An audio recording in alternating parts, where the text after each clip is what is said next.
সুপ্রিয় দর্শক শ্রোতা, আগে আমার বাগানটা দেখুন যে এবছর আমি কি ধরনের ড্রাগন পাচ্ছি। দেখুন,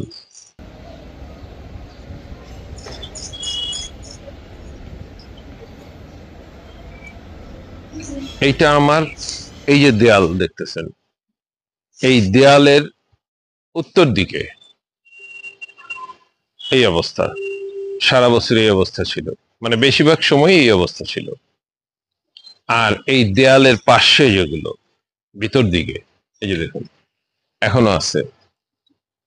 এই যে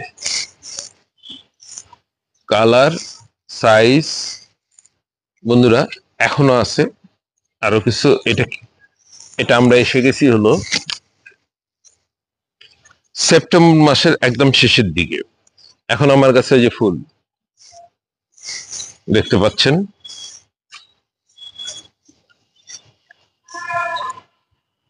বন্ধুরা ড্রাগন গাছে খুব কাটা থাকে, তাই খুব সাবধানে হ্যান্ডেল করতে হয়। এই যে ফুল, যে এরকম অসংখ্য, কেন এই যে আপনার দেয়ালটা দেখতে পাচ্ছেন, এই দেয়ালের উত্তর পাশে এগুলি সব ঝুলে থাকে।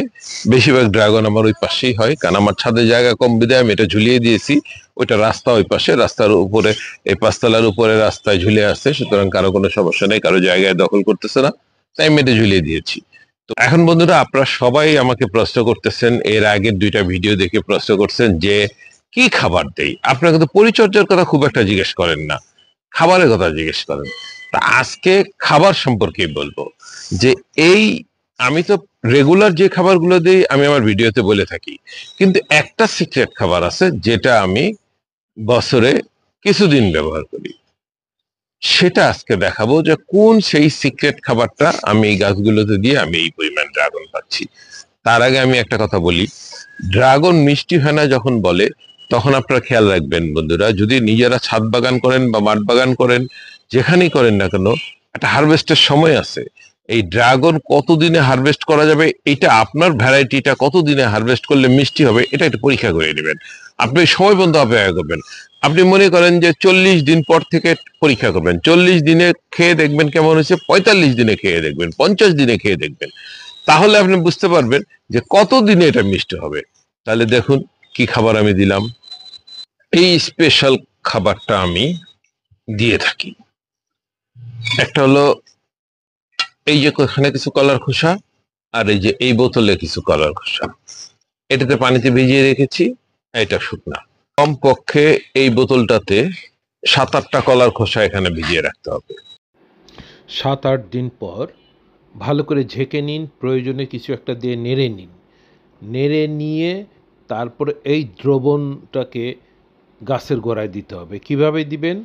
যখন বৃষ্টি মৌসুমে বৃষ্টি থামবে, থেমে 4-5 দিন অন্তত বৃষ্টি হবে না, গাছের গোড়াটা শুকিয়ে গেছে, এমন অবস্থায় মাটি শুকনা দেখা যাচ্ছে, তখন এই দ্রবণটা দিন। এমনভাবে দিন যেন গাছের গোড়ার পুরো মাটিটা ভিজে যায়। এবারে শুনুন কলার খোসা কিভাবে গাছের উপকারে আসে। এই খোসাতে রয়েছে পটাশিয়াম, ফসফরাস ও ক্যালসিয়াম, যা গাছের শক্তি বৃদ্ধি করে। আর গাছের যখন শক্তি বৃদ্ধি করবে তখন তার রোগ প্রতিরোধ ক্ষমতা বাড়বে এবং ফুল বেশি আসবে, ফল বেশি আসবে। আর শীতকালে ব্যবহার করব এই যে টুকরো টুকরো কলার খোসাগুলো। এগুলো শীত মৌসুম, আমরা জানি নভেম্বর, ডিসেম্বর, জানুয়ারি, ফেব্রুয়ারি, এই 4 মাস সাধারণত আমাদের এইসব এলাকায় শীত পড়ে থাকে। এই সময়ে আমরা মিশ্র খাবার প্রয়োগ করি, কারণ এই সময়ে গাছ বৃদ্ধি ঘটে, অর্থাৎ ভিতর থেকেও তারা বৃদ্ধি পায় এবং বাহিরেও শাখা প্রশাখা বৃদ্ধি পেতে থাকে। এই বৃদ্ধিটা যেন দ্রুত গতিতে হয় এবং খুব শক্তভাবে হয়, যাতে কোনো বাধাগ্রস্ত না হয়, তাই এই সময়ে আমরা মিশ্র খাবার ব্যবহার করি। আমরা যে অর্গানিক মিশ্র খাবার ব্যবহার করি সেই খাবারের সঙ্গে এই কলার খোসাগুলি মিশিয়ে দিতে হবে। দিয়ে তারপর কমপক্ষে 2 বার, যেমন ডিসেম্বরে একবার দিলেন, তাহলে মাটিটা খুঁড়ে ফেলুন, গাছ থেকে গোড়ার থেকে 2-3 ইঞ্চি বাদ দিয়ে বাকি বাহির দিয়ে মাটিটাকে তুলে ফেলুন। তুলে ফেলে এই খাবারটাকে প্রায় অর্ধেক পরিমাণ, যতটুকু গর্ত করবেন পুরোটা তুলে ফেললে তার অর্ধেক পরিমাণ এই মিশ্র অর্গানিক খাবার আমরা কীভাবে তৈরি করি সেটার লিঙ্কটা দিয়ে দিব, আপনি দেখে নিতে পারবেন ডেসক্রিপশন বক্সে। তো এই খাবারটা অর্গানিক খাবারটার সঙ্গে মিশ্র খাবারের সঙ্গে এই কলার খোসাগুলি মিশিয়ে দিব এবং মাটিতে দিয়ে পরে সেই মাটি দিয়ে আবার সেটা ঢেকে দিব এবং 2 মাস পরে অর্থাৎ ডিসেম্বরে দিলে জানুয়ারি বাদ দিয়ে ফেব্রুয়ারিতে আবার আমরা আরেক পার্শ্বে, এবার গতবার দিছি এক পার্শ্বে, এবার দিব আরেক পার্শ্বে মাটি আবার খুলে ফেলে ওখানে আমরা এই মিশ্র খাবার ও জৈব খাবারের সঙ্গে কলার খোসার এই অংশগুলো ভালো করে মিশিয়ে দিয়ে দিব এবং তারপর ঢেকে দিব। বন্ধুরা, গাছের শিকড় কেটে যাচ্ছে বলে ভয় পাওয়ার কিছু নাই। এই 4 মাস যেই কাজগুলো করবেন গাছের শিকড় কেটে গেলেও কোনো সমস্যা নাই।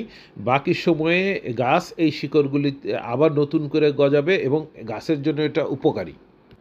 সবসময় মনে রাখবেন, ড্রাগন গাছে পানি কম লাগে, তবে বৃষ্টির প্রয়োজন আছে। বৃষ্টি না আসলে কিন্তু ফুলও আসবে না, সেটাও আবার লক্ষ্য রাখতে হবে। হ্যাঁ, আমার প্রাণপ্রিয় দর্শকবৃন্দ, আপনারা দেখলেন যে কি খাবারটা আমি স্পেশাল কি খাবারটা আমি ব্যবহার করি। বন্ধুরা, শুধু খাবার নয়, ড্রাগন গাছের কিছু পরিচর্যা রয়েছে। এটা আমি প্রতিটা ভিডিওতেই কিন্তু আমি পরিচর্যা, মূল যে পরিচর্যাগুলি সেটা বলে যাই। সুতরাং আপনারা আমার আগের ভিডিওগুলি লক্ষ্য করলে বুঝতে পারবেন, একটু দেখবেন যে কি মূল পরিচর্যা। এই খাবারের পাশাপাশি কিছু পরিচর্যা রয়েছে, তাহলে আপনি অন্তপক্ষে এপ্রিলে ফুল আসা শুরু করবে, এপ্রিল মেতে, কারো এপ্রিলে আসে কারো মেতে আসে, একেবারে আপনার ডিসেম্বর পর্যন্ত ড্রাগন পাবেন। বন্ধুরা, আগে বলে রাখি, আমিও আশাবাদী ডিসেম্বরে আমি ড্রাগন পাবো। এই জন্য আমি ডিসেম্বরে ভিডিও দিব, নভেম্বরে ভিডিও একটি থাকবে, ডিসেম্বরে একটি ভিডিও থাকবে। আপনারা দেখবেন, দেখলে বুঝতে পারবেন যে ওই সময় আমার কি অবস্থা। ধন্যবাদ সবাইকে। এখনো যদি আমার চ্যানেলটি সাবস্ক্রাইব না করে থাকেন, অনুগ্রহ করে নেবেন। দেখা হবে পরবর্তী কোনো ভিডিওতে। সেই পর্যন্ত সুস্থ থাকুন, ভালো থাকুন, এই কামনায় আমি জাহিদ আহমেদ আমার ইউটিউব চ্যানেল জাহিদ ইটিসি থেকে এখনকার মতো বিদায়।